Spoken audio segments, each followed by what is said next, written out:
April 14 തീയതി, മേടം 1 തീയതിയാണ് സാധാരണയായിട്ട് വിഷു വരുന്നത്.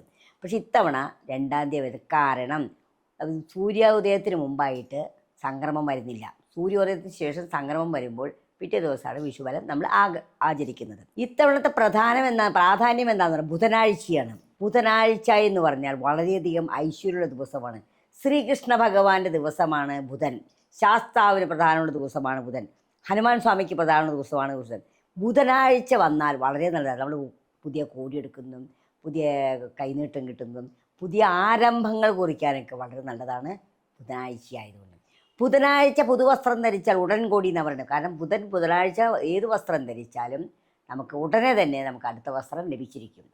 ഈ ബുധനാഴ്ച അത്രയും പ്രധാനമുള്ള ദിവസമാണ് ഇത്തവണ നമ്മൾക്ക് വിഷു വരുന്നത്. വിഷുവിന് എന്താണ് നമ്മൾ ചെയ്യേണ്ടത്? വിഷുവിന് അപ്പോൾ ഏപ്രിൽ 14 തീയതിക്ക് മുമ്പ്, അതായത് ഏപ്രിൽ 13 തീയതിയോട് കൂടി തന്നെ വീടും പരിസരമൊക്കെ അടിച്ചുവാരി വൃത്തിയാക്കി, പറമ്പുള്ളവരാണെങ്കിൽ തീയിട്ട് കളയുക. വൃത്തിയായി വെച്ച ശേഷം വീടും പരിസരവും ചെലന്തിവാലയൊക്കെ മാറ്റി വൃത്തിയായി സൂക്ഷിക്കുക. അപ്പോൾ മേടം 1 തീയതിക്ക് മുമ്പ് തന്നെ ഇതെല്ലാം ചെയ്ത്, മേടം 1 തീയതിയാണ് വിഷുവായിട്ട് ആചരിക്കുന്നത്. നമുക്ക് ഇത്തവണ വിഷു മേടം 2 തീയതിയാണ്, അതായത് ഏപ്രിൽ 15-നാണ്.